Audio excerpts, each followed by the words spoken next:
नमस्कार मित्रांनो, मालिकेच्या आजच्या भागामध्ये आपल्याला खूपच छान असा ट्विस्ट पाहायला मिळणार आहे।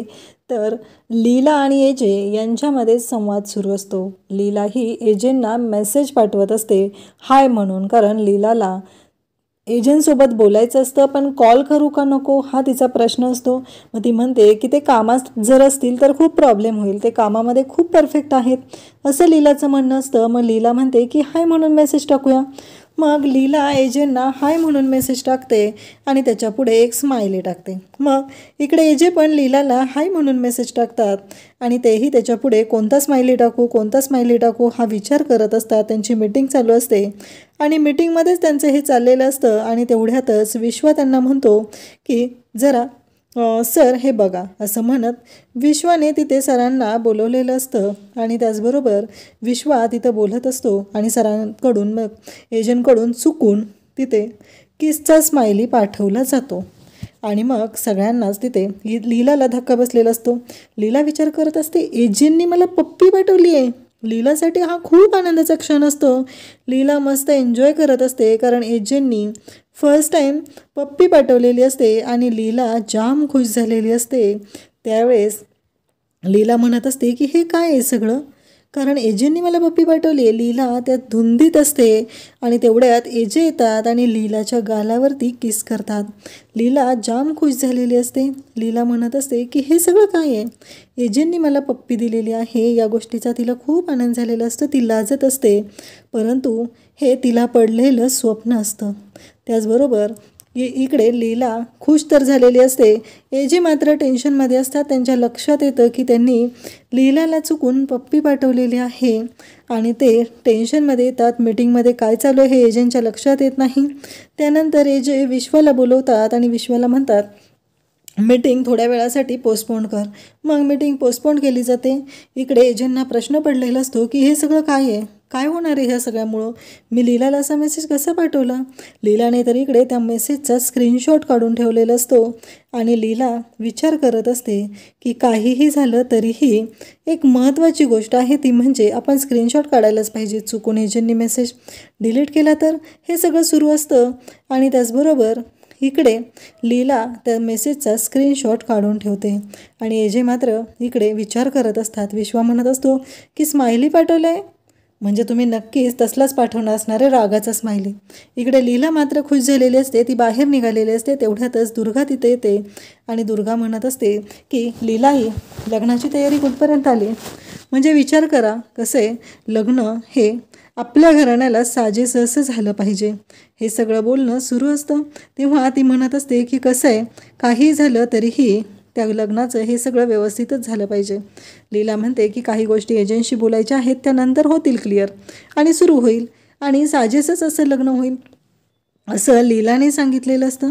त्याचबरोबर लीला इकडे बोलत असते आणि एजे आलेले असतात। एजे विचार करत असतात की वरती जाऊ का नको, लीलाला कसं फेस करू हा प्रश्न एजेंना पडलेला असतो आणि एजे म्हणतात शेवटी फेस तर करावं लागणारच आहे ना, काहीही झालं तरीही महत्त्वाची गोष्ट आहे ती म्हणजे की आता लीला काय करत असेल आणि ती लीला कशी रिॲक्ट होईल, तिनं पाहिलं असेल का मेसेज, हे विचार एजंटच्या डोक्यात सुरू असतात। एजे म्हणतात घरातले सगळे कुठे गेले, एवढं शांत कसं काय घरातलं वातावरण, हा प्रश्न एजंटच्या पुढं असतो। एजे म्हणतात ठीक आहे। मग एजे रूमकडे जाऊ लागतात आणि रूममध्ये गेल्यावर म्हणतात एवढा अंधार कसं आहे। लीलाने सगळ्या रूममध्ये ते जे मेसेज असतो त्याचे फोटो म्हणजे त्याच्या प्रिंटआउट लावलेले असतात आणि एजे म्हणत असतात काय पूर्ण रूमभर। तेव्हा लीला म्हणत असते की एजे आज पहिल्यांदा तुम्ही मला पप्पी पाठवली आहे। तेव्हा लीला म्हणत असते की एजे ही गोष्ट माझ्यासाठी खूप आनंदाची आहे ना, कारण मला हे सेलिब्रेट करायचं आहे। एजे म्हणतात लीला बास, माझं वय काय आहे, लोकांना कळलं तर काय म्हणतील। तेव्हा लीला म्हणते हो पण माझं वय आहे ना, आणि मग लीलाला ह्या गोष्टींचा खूप राग आलेला असतो। लीला म्हणत असते की नाही माझं वय आहे त्यामुळं तुम्ही माझ्याशी तसं वागलं तर काहीच हरकत नाही। एजे म्हणत असतात की लीला बास हे। तेव्हा एजे म्हणत असतात लीला, लीला म्हणत असते एजे आणि त्या दोघांमध्ये सुरू झालेलं असतं। त्यांचं असं म्हणणं असतं की हे काढून टाक, पण लीला मात्र ऐकायला तयार नसते। लीला म्हणत असते की बास झालं, मी नाही काढणार हे सगळं, मला ना एन्जॉय करायचं आहे। तर एजे म्हणतात की लीला पहिलं ते पप्पीचा सिम्बॉल जे म्हणतेस ना ते बंद कर म्हणणं। तेव्हा लीला म्हणते मग काय म्हणू, पप्पीला पप्पी नाही म्हणायचं तर काय म्हणायचं, असं लीलाचं चाललेलं असतं. तेव्हा एजे म्हणत असतात की हे बघ लीला, मला हे अजिबात पटत नाही. तेव्हा लीला म्हणते हो बरोबर आहे, पण तुम्हीच पाठवले ना मला, असं लीला म्हणत असते. एजेंना चिडवत असते. तेव्हा एजे म्हणत असतात की लीला स्टॉप इट आहे. पण लीला ऐकायलाच तयार नसते. तेवढ्यात दरवाजा वाजत असतो आणि मग लीला दरवाजा वाजतोय तर दरवाजाकडे एजे जातात. आजी बाहेर आलेले असतात आणि आजी मात्र आवाज देत असतात. आजी म्हणत असतात की काहीही झालं तरीही लीला आणि एजे अजून का बाहेर येत नाहीत, हा विचार एजेंचा चाललेला असतो. आणि एजे बोलत असतात. तेवढ्यात आजी म्हणतात काय रे अभिराम, मला बोलायचं होतं तुझ्याशी, असं काय करतोयस, असं आजी म्हणत असतात. तेवढ्यात एजे म्हणतात हां बोल ना. तेव्हा आजी म्हणतात अरे आत्ता उद्या महत्त्वाचं बोलायचं आहे. तेवढ्यात लीलाही बाहेर येते आणि आजी म्हणतात की अगं आत्ता लाईट्स होत्या, आता का बंद केल्या. तेव्हा लीला म्हणते आम्ही दोघंही खालीच येत होतो ना, बरं चला आपण खालीच जाऊन बोलूया, मी कॉफी करते आपल्या सर्वांसाठी. तेव्हा आजी म्हणतात हो कॉफी करणार ना, मग खाली गेलंच पाहिजे. असं म्हणत आजींना गोड बोलत लीला आता आजींना घेऊन खाली येत असते. तेव्हा एजेंना खरं तर टेन्शन आलेलं असतं. आईनं जर हे सगळं बघितलं तर काय होईल, हा प्रश्न इकडे पडलेला असतो. आणि जाताना लीला मात्र एजेंना खूप छान अशी स्माईल देते आणि जाऊ लागते. मग आजी आणि एजे बोलत असतात. तेव्हा आजींना आणि एजेंना लीला म्हणते मलाही एका विषयावरती बोलायचं आहे. हे सगळं चालू असतं. तेव्हा आजी म्हणतात काय झालं गं.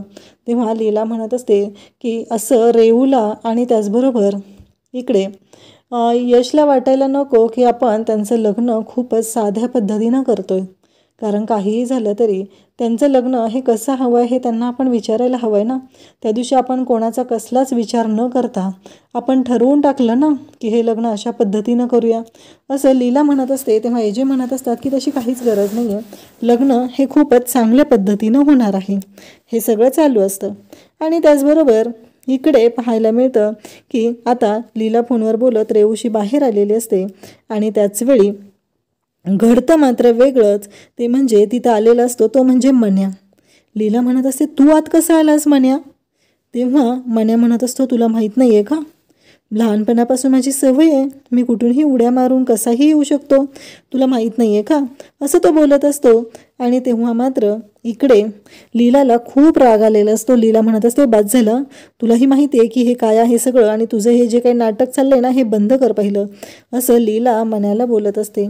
परंतु मन्या मात्र ऐकायलाच तयार नसतो. मन्याचं असं म्हणणं असतं की हे नाटक तर तू सुरू केलेस ना, मग त्याचा शेवट मी करणार आहे.